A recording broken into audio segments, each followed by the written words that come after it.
Pokémon Silver was my first Pokémon game. I love it. It made me fall in love with the Pokémon series, but one of my most prominent memories was when I arrived at the first big city. The music, stores, buildings, and the feeling that this was a real adventure. After revisiting Pokémon Silver 20 years later, I asked myself, what is it about the city that still makes me feel warm and nostalgic?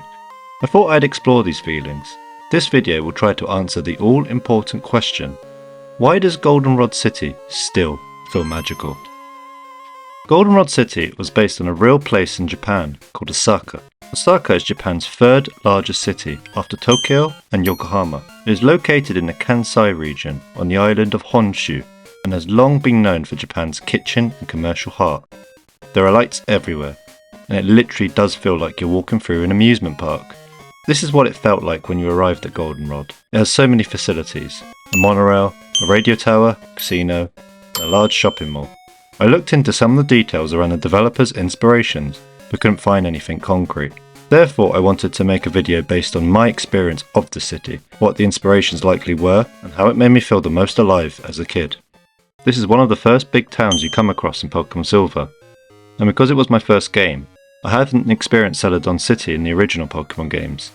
Goldenrod was huge for me, and looking online, a lot of other people felt this way too. Let's break down each part and talk about my memories from here. If you've been following this channel, you will know that I've been playing the original Pokémon Silver in Japanese. So for this video, rather than focusing on the differences between versions, I wanted to commit solely on what the city meant to me, and link it to some of my memories of the game. First of all, when you step into Goldenrod City, the music really sticks with you. I think the music up to this point has been good, but this one really stood out.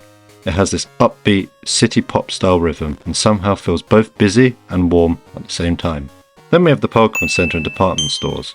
Pokémon Center has a few NPCs, as always. There isn't a huge amount of unique things to comment on. Now that's out the way, let's move to the enormous department store. When you enter the building, you're greeted by a shopkeeper who, in Japanese, provides the usual "irashaimase," which you hear quite a lot in Japan if you've been there. As I've grown older, and now been to Japan, this is really interesting, as you can see these massive department stores all over the country, and hear this phrase. When I was a kid, it felt like I was shopping for real, with minimal money, and I really wanted to buy everything. Just couldn't. I think a lot of us remember that feeling, especially wanting to buy all the technical machines for moves, and only having enough money for one potion. Next to the department store is the game corner, my introduction to gambling. I used to sit there for hours trying to win the big prizes, and it felt like what Las Vegas would be like. I've never been. The Pokemon are too expensive, and sometimes I'd just pay for the coins, and flat out buy the Pokemon rather than spend ages gambling. Actually, gambling in Japan is illegal, but they have a workaround called pachinko. These are loud, pinball-like machines that you exchange balls for cash in a nearby building, a bit like an arcade, and that gets around gambling laws. I think for many of us, the game corner was one of the first times we felt a mix of luck, frustration and excitement. Just hopefully it hasn't led to a gambling addiction in later life for any of you. Above the game corner, we see the monorail station. This blew my mind. Goldenrod City's magnet train is directly inspired by Japan's real-life Shinkansen, a high-speed bullet train. When Pokémon Gold and Silver were first developed, the Shinkansen was already a symbol of modern Japan, fast, efficient and futuristic. Just like the Shinkansen links to major Japanese cities like Tokyo and Osaka, the magnet train connects Goldenrod to Saffron City. As an adult, I've been lucky to actually board the real Shinkansen. The radio tower is foreboding in this city.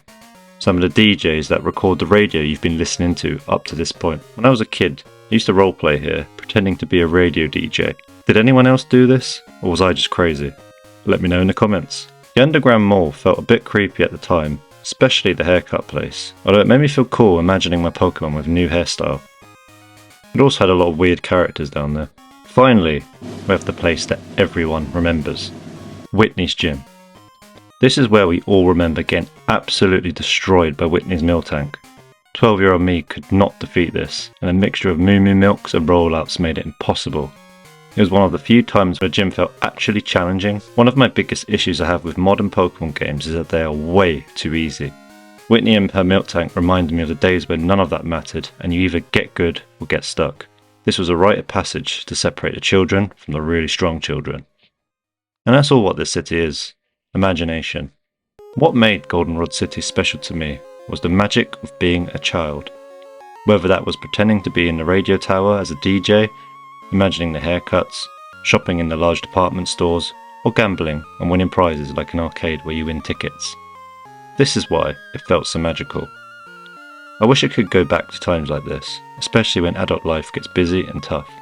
Every so often, I may listen to the soundtrack one more time. Goldenrod City still feels magical because it's the closest thing we get to being a child again, and why video games can have such a huge impact on us, and why the world of Pokémon means so much to us now.